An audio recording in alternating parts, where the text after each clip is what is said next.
Halo teman-teman, balik lagi bersama saya Anggi Sombara. Hari ini kita akan bahas satu hal yang sangat penting banget jika kamu belajar menggunakan Autodesk Maya, yaitu reference editor. Oke, kita langsung ke poinnya saja.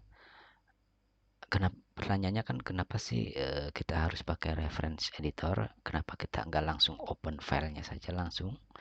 Nah, di sini akan dapat beberapa masalah, yaitu masalahnya adalah gampang crash dan akan menjadi kinerja komputer kamu akan menjadi berat, dan itu sangat merepotkan sekali, apalagi terlebih kalau misalkan nanti kalau Anda gabung di industri animasi, biasanya akan ada update-update terbaru tentang rig atau model, dan itu akan menjadi sangat-sangat ribet.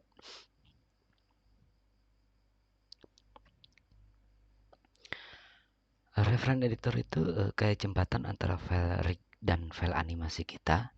Jadi dia cuma menyimpan linknya saja ke file rig utama. Jadi file animasi tetap ringan dan aman. Dan file mentahnya juga yang ada di file path kita itu tidak akan berubah sama sekali daripada kita harus seperti kayak membukanya secara langsung.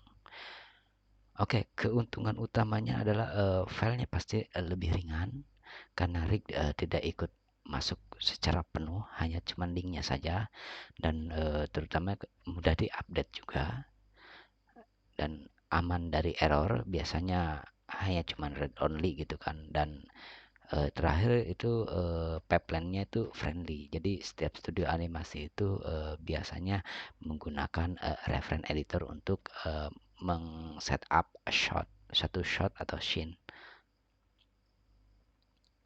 Oke, pertanyaan di mana reference editor itu ada? Maka kita buka Maya-nya.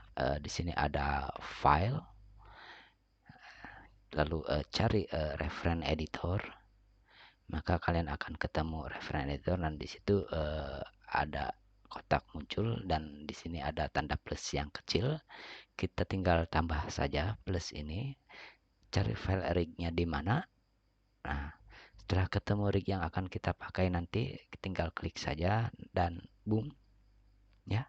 Sekarang rig sudah masuk reference editor. Dan kalau kamu mau rig-nya update, ya tinggal update saja. Jadi itulah alasan kenapa di Maya kita lebih baik pakai reference editor. Keuntungannya yang tadi itu yang saya jelaskan, yaitu filenya lebih ringan, workflow-nya lebih rapi, dan gampang kalau ada update.